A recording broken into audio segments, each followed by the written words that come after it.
Selamat datang di Mindset. Terima kasih sudah berkunjung pada channel ini. Tetap dukung channel ini dengan cara subscribe, like, share, berikan komentar-komentar yang konstruktif, dan jika ada hal spesifik yang ingin didiskusikan lebih lanjut terkait dengan persoalan-persoalan hukum, dapat mengirim pesan surat kepada kami melalui email yang sudah kami sertakan dalam deskripsi video ini. Cukup lama saya tidak mengupload video karena berbagai alasan. Salah satu alasan adalah tugas-tugas pokok yang tidak dapat saya tinggalkan dan tidak memiliki waktu luang yang cukup untuk berbagi. Juga ada kondisi lain yang memaksa kita harus hidup dalam suasana yang sedikit menghindar dari kerumunan, sedikit menghindar dari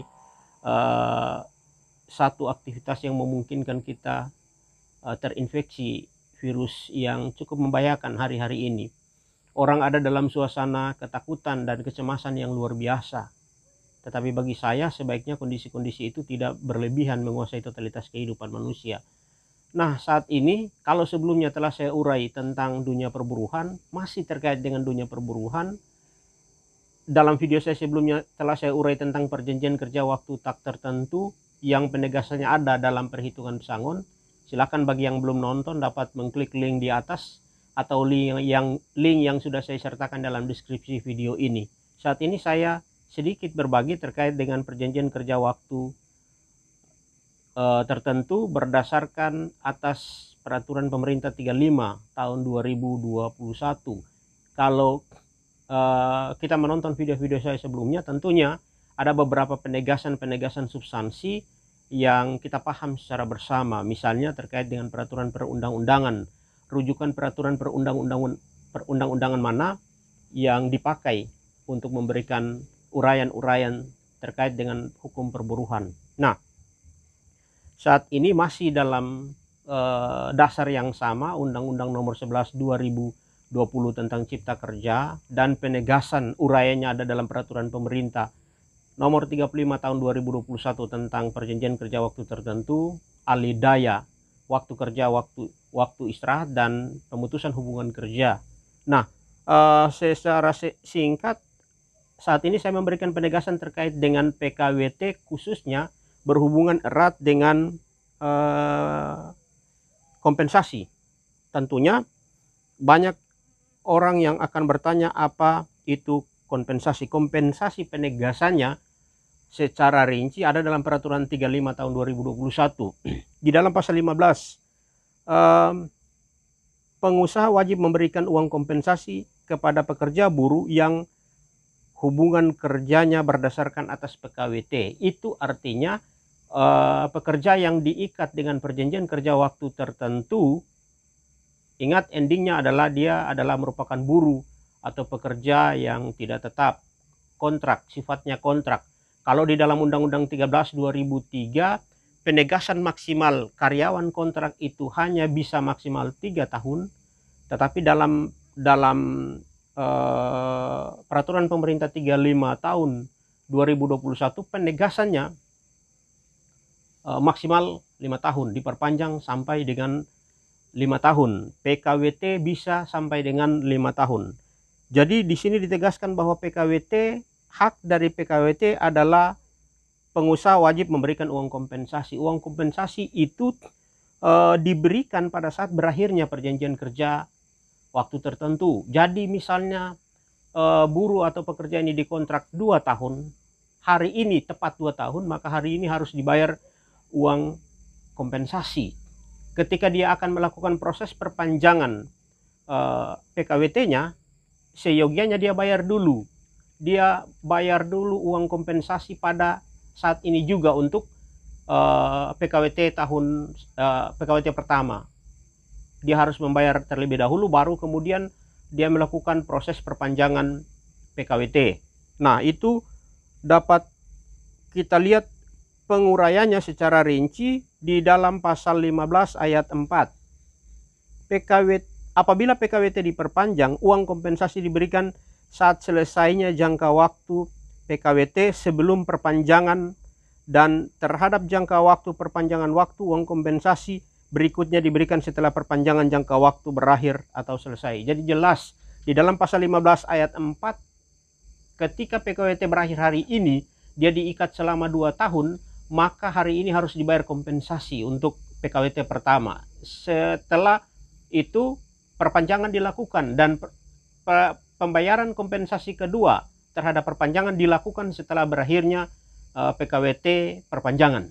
Jelas telah diurai, dilakukan penegasan seperti itu. Nah, standar kompensasi, pemberian kompensasi adalah minimal seorang buruh atau pekerja telah bekerja 1 bulan secara terus-menerus. Jadi minimal standarnya 1 bulan. Lalu untuk tenaga kerja asing tidak berhak atas kompensasi. Catatan lain, dapat perhitungan tentang kompensasi itu ada di dalam pasal 16. Pasal 16 ayat 1 huruf A, PKWT selama 12 bulan secara terus-menerus diberikan sebesar 1 bulan upah.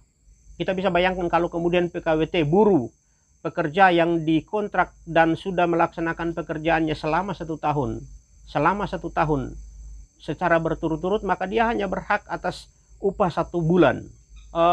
Mungkin ini harus dikritisi lebih lanjut terkait dengan keadilan, terkait dengan hak-hak konstitusional yang harus diterima oleh seorang buruh atau pekerja. Dalam video-video saya sebelumnya sudah saya urai tentang itu. Mungkin perlu dikritisi. Bisa dibayangkan orang sudah bekerja selama 1 tahun, yang cukup panjang jangka waktu kerja 1 tahun, tetapi hanya kemudian berhak atas 1 bulan upah. Lalu di pasal 16 ayat 1 huruf B, PKWT selama 1 bulan atau lebih tetapi kurang dari 12 bulan dihitung secara proporsional dengan perhitungan. Jadi ketika seorang buruh atau pekerja sudah bekerja 11 bulan, misalnya 11 bulan, lalu kemudian bekerja selama 11 bulan, dia diikat dengan PKWT-nya selama 2 tahun. 12 tahun, tetapi pekerjaan itu selesai lebih cepat dari PKWT-nya. Ternyata hanya 11 bulan pekerjaan itu sudah selesai. Itu artinya kompensasi hanya dibayar sampai kepada pekerjaannya selesai 11 bulan. Diberikan secara proporsional. Jadi nanti berapa jumlah bulan lama dia bekerja dikalikan dengan upah plus dibagi 12 bulan. Nanti saya akan memberikan penguraian lebih lanjut terkait dengan contoh-contoh yang mungkin berhubungan erat di kehidupan buruh atau pekerja itu sehari-hari. Lalu masih dalam pasal 16 ayat 1 huruf C, PKWT selama lebih dari 12 bulan dihitung secara proporsional dengan perhitungan masa kerja dikali dengan 1 bulan upah dibagi 12. Jadi kalau di awal ketika seorang buruh atau pekerja yang bekerja kurang dari 12 bulan, 11 bulan misalnya, maka masa kerja dikalikan upah dibagi dengan 12.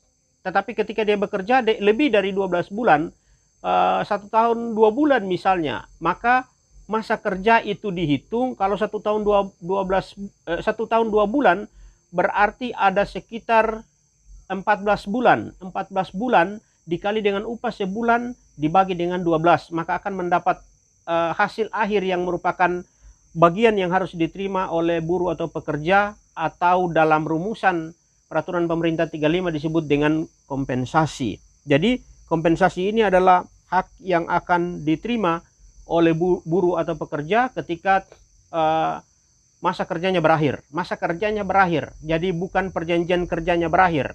Jadi misalnya tadi sudah saya jelaskan bahwa kalau masa kerjanya berakhir 11 bulan, dia diikat 2 tahun, tapi 11 bulan sudah selesai, maka dia dibayar kompensasi dengan perhitungan proporsional. 11 bulan dikali dengan upah dibagi dengan 12. Mungkin ini beberapa catatan yang bisa saya bagikan. Tetap dukung channel ini dengan cara subscribe, like, share, berikan komentar-komentar yang konstruktif.